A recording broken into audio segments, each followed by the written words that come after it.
आज हम बात करेंगे राधा और कृष्ण की अमर प्रेम कहानी के बारे में। तो सवाल ये है कि आखिर इस कहानी में ऐसा क्या है जो आज भी एनिमेशन को प्रेरित कर रहा है। बात बहुत सीधी है। कृष्ण है शक्तिमान यानी ऊर्जा का स्रोत और राधा है शक्ति यानी वही ऊर्जा। उनकी कहानी का केंद्र है वृंदावन। यही वो जगह है जहां उनका दिव्य प्रेम अपनी ऊंचाई पर था। और उन सभी गोपियों में राधा की भक्ति सबसे अलग और सबसे गहरी थी, शुद्ध प्रेम का सच्चा प्रतीक।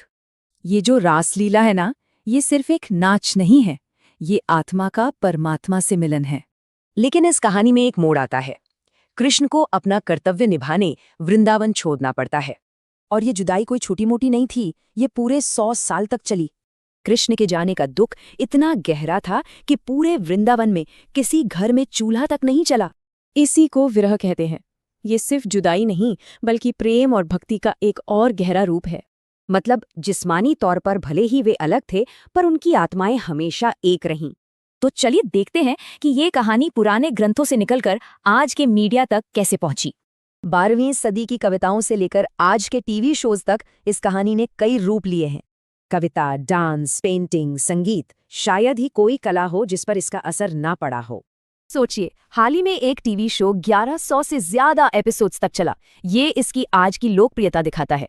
और अब 3D एनिमेशन के जरिए ये कहानी नई पीढ़ी तक पहुंच रही है, बिल्कुल नए और शानदार अंदाज में।